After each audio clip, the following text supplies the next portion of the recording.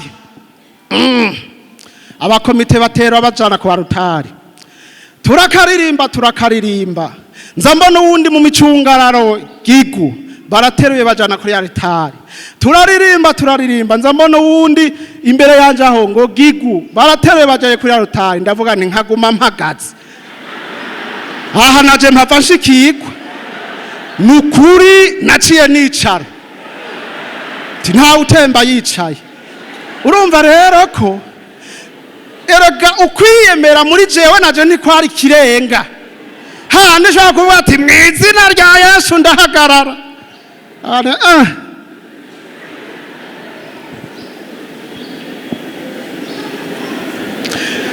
umugwi w'abadayimoni ufatiye ku bikorwa bakora hari umugwi w'abadayimoni batera ingwara iyo dusenga ibyo wogwara byose uzohora ugira ukwizera uze tugusengere niyo dusenga murumva ko tuvuga duti niyo bo barabadayimoni niyo zo bari ingwara zifatiye ku gihe ku mibereho ku mirire mibi n'ibiki manu zikize kuko Imana ishoboye byose muvyumve ko hari ingwara ziterwa n'abadayimoni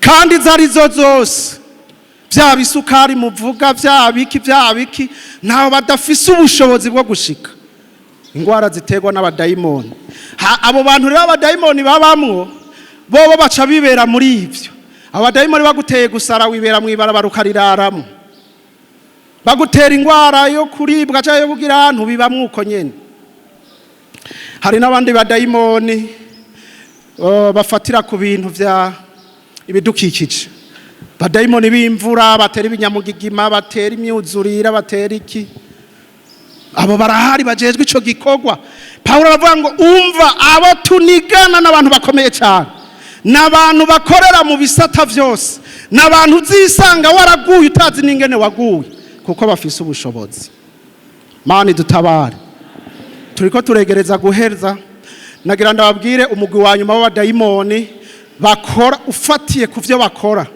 n'umugwi w'abadayimoni bita insikibe na sikibe insikibe n'abadayimoni gabo sikibe n'abadayimoni gore abadayimoni nta kindi bajejwe uretse gusambanya abantu kandi bafise ubushobozi bwo kugusanga mu itiro bakagusambanirizayo kwa kundi umumarayika yasanga mu itiro Yosefu aramubwira ati vyuka hitana umwana na nyina ugende kuko bashaka kumwica abo badayimoni araza akagusanga mu itiro neza ukuri kwamye akagukorera ivyo bintu harimo bagabo harimo bagore Mana yacu nihabwe icubahiro abo badayimoni rero gore gabo bafise ubushobozi no kwihindura abantu mukabasanga muri vire mukabasanga no ngaha mu rusengero iwanyu kuko ntibatinya urusengero iyo duteranye nabo baterana nacu nibo bazanye bwa buhuzu bufata kamaramazi nibo bazanye bwa buce bw'amajipo ngo n'impuzu wewe ukabona ngo najewe aka kamodeli yewe ni mukunu tumodeli ni sawa ico bajejwe nukudufata twebwe abagabo aho nitwe tuhagwa bakizira ubwabo bagaca no muri bene data abagore dusengana kugira batugwishe kandi turagwa hari abapfuye niko umuririmbyi yavuze ngo benshi baramaze kugwahe mu rugamba ndafise mwene data yari inshuti yanje twahuriye mu gihugu ca Nairobi yari umushoferi hanyuma ahitana umugore wo kwisoko aramutwara bashitse aho yaba hajya hageze kuzimya amatara ngo baryame umugabo yikangata ngo aje kuzimya itara atoya guma ngaha ntacu abona rehuye akaboko ajimije kuri iriya intebe utere mu nari hari yaryamye ngaha umugabo ati ya muzi byamushikiye bwakeye mu gitondo bamubona hejuru ku kiyaga ca Mombasa ngomba turangirize kuri contact ukuntu aba badayimoni badushikira mu buryo bwahe bagutera gute uvyumvirize ubwa mbere batera bafatiye mu mitima yacu n'ukwipfuza kwacu bakaduza ivyipfuzo vyacu kugezaho duta inzira y'Imana. Urumva wipfuje ukiba uba wataye inzira y'Imana. Abo nico bashaka nuko baguteza ukwipfuza kurekure ukaja mu vyaha. Kandi abo barazana mu mutima ivyo no kwita nk'ibishobisho bibi. Ivyo twumvemo nk'ishavu, urwanko, inzigo, bakaza bakabikusukamo. Ugasanga umuntu agendera ry'imisaya nta muntu numwe bashwanye. Umuntu wamuvugisha mwicaranye ngaho muri korani ngo ndeka mukama wiki none nkugizeni. Nubwo buryo bwa mbere badushikira baciye mu mutima bagashira yiyo nzigo n'ibiki bagaca no mu vyipfuzo vyacu bakabiduza kugira ngo dute inzira y'Imana. Bugira kabiri aba badayimoni baraca mu mpwemu yacu mu buryo bw'impwemu bagaca no mu vyiyumviro. Mu mpwemu no mu vyiyumviro. Ugasanga wiryamiye ahantu uri kuriyumviriza ibintu uri kuriyumviriza abadayimoni barakaze.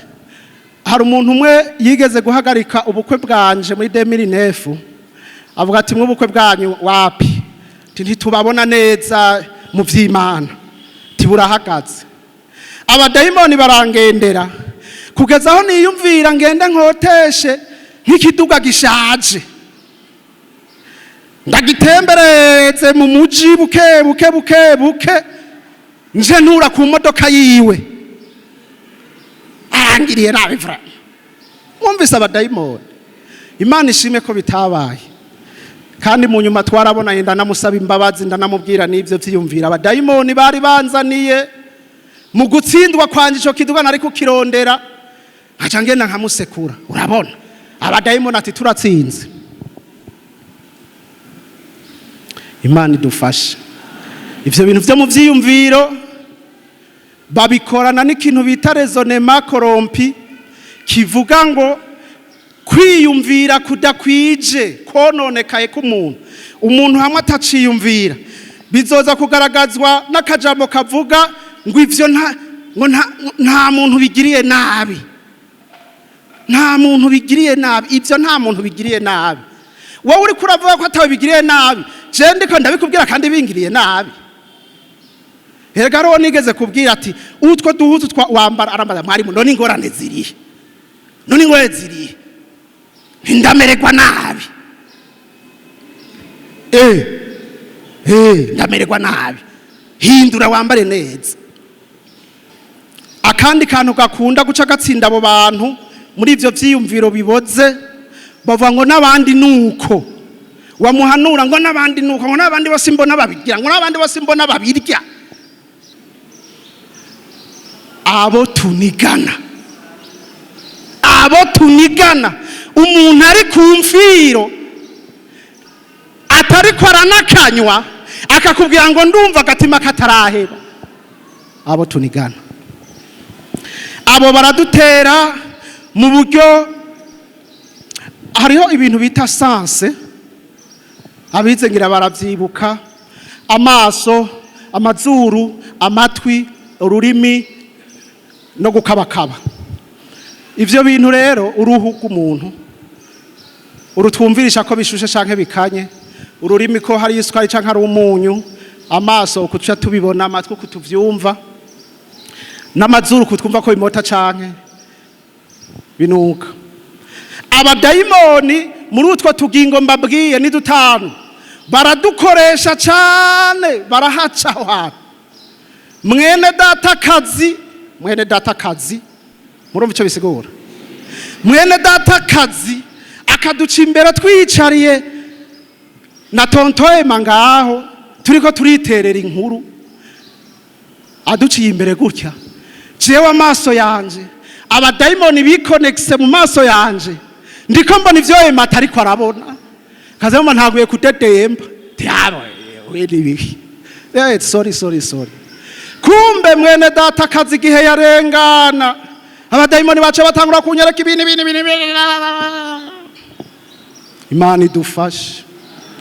Imana idufashe kuko abo tunigana atari inyama n'amaraso barakoresha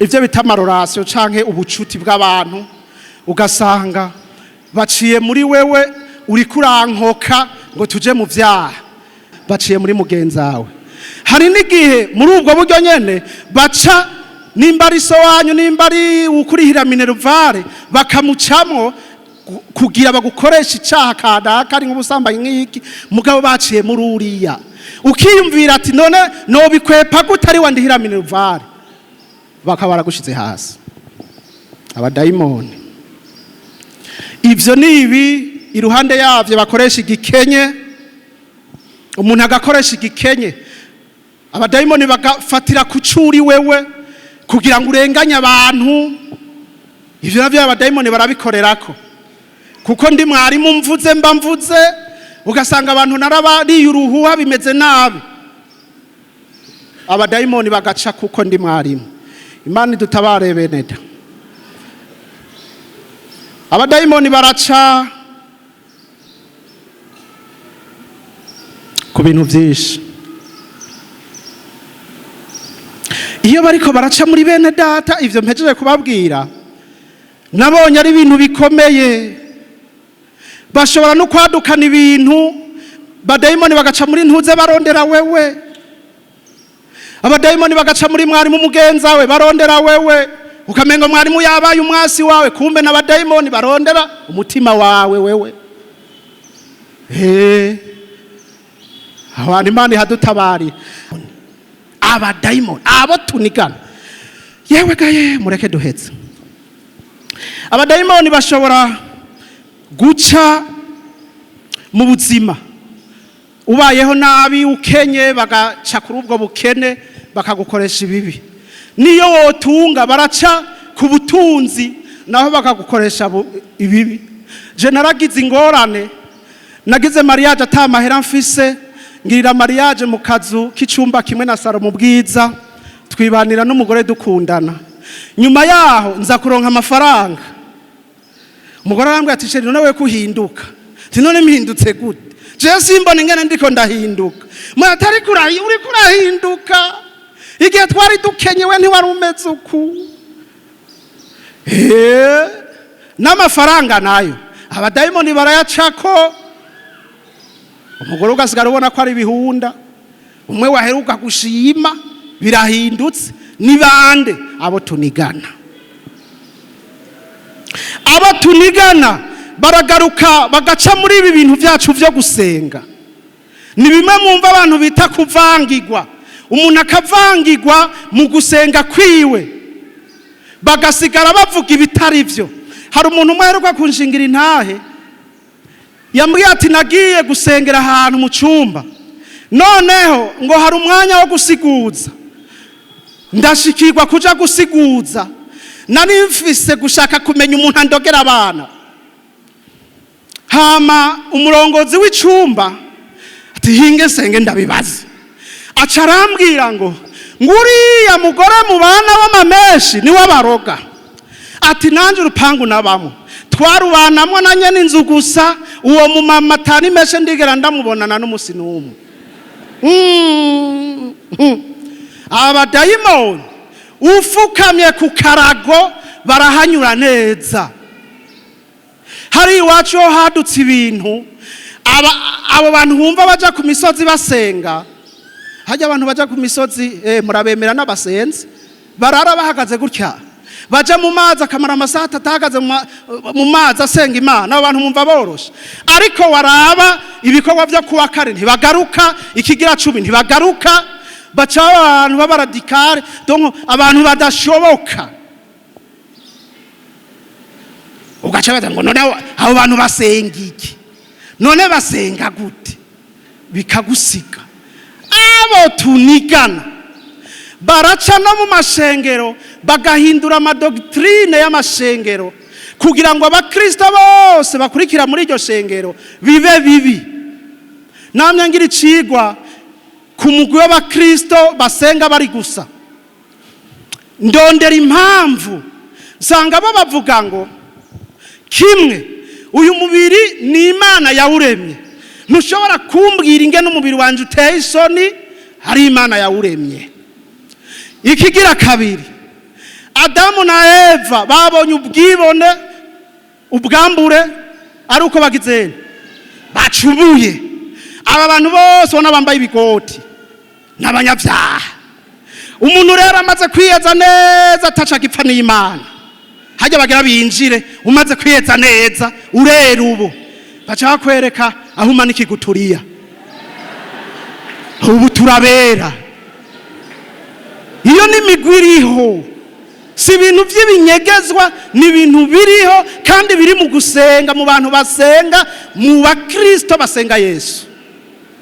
Imana idufashe. Turangirize ku kintu kimwe, muhore mvuga icanyuma. Abo tunigana mube maso, mukovye mu gusenga, si abantu boroshe. Abo tunigana baraca mu kintu bita idolatrie moderne, nukuvuga gusenga ibigirwamana kugezweho, atari vya bindi vy'abakiranga. Ndafise bene data ngaha nzi bakunda agapira, gukina agapira, gukurikirana agapira. Barya abantu mwebwe mukunda gukurikirana agapira k'amaguru, si icaha, ariko abadayimoni barakudugiriza volume, hamwe usigara uri kiwerewere. Imace naho iba saa 10 bihurirana n'amasaha ya saa 10 y'ijoro uravyuka.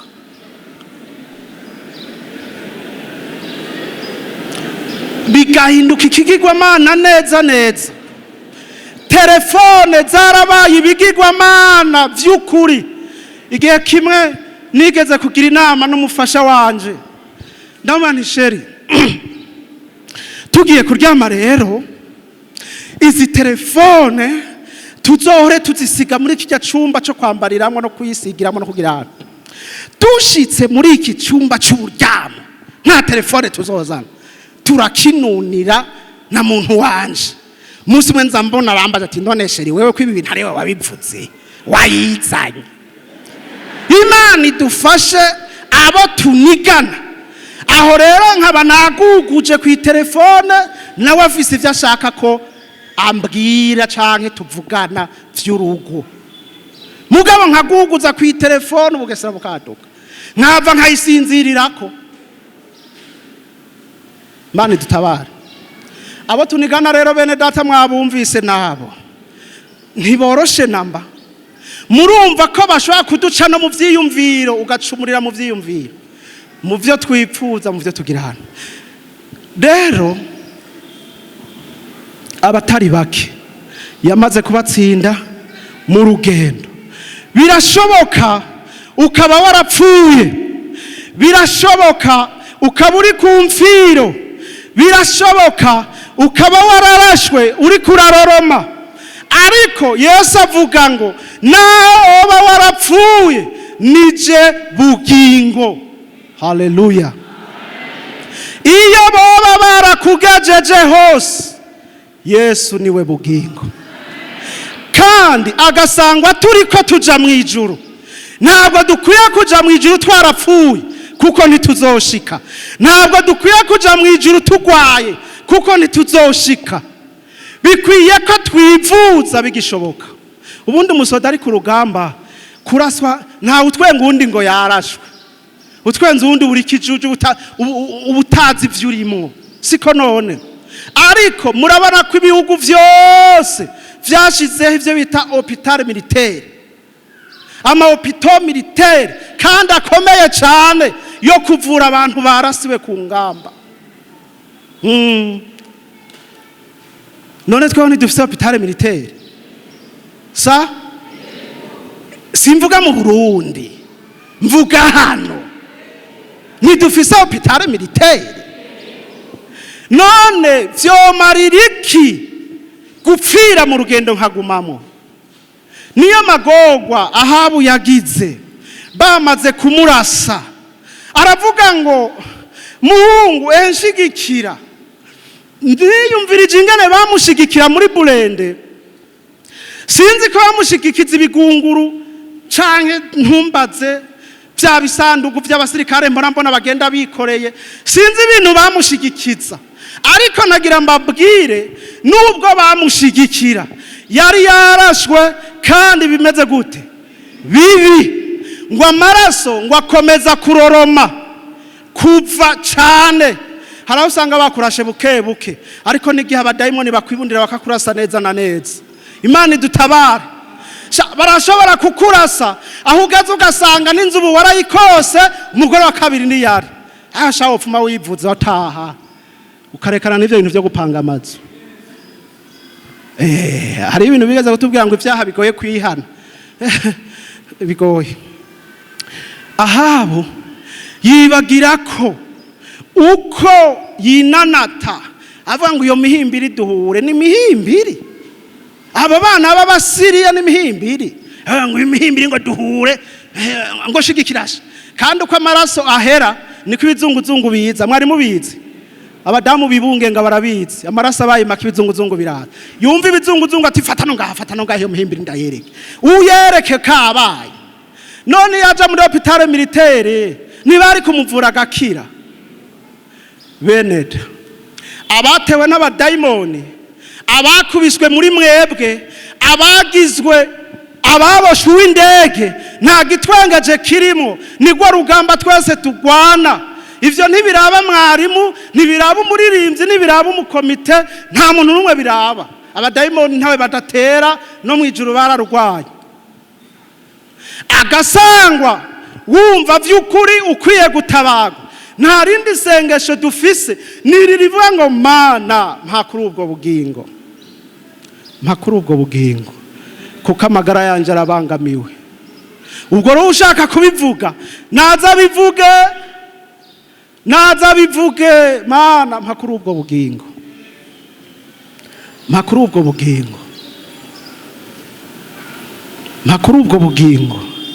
kuko ni wabutanga abatwica bo baratwica kandi murumva ko vy'ukuri kugira ubaneshe bitoroshe ariko Paulo yari yavuze ati rero kubwivyo kugira ngo bikunde kugira ngo mushobore guhagarara mwambare nuko kwambara ntikoroshe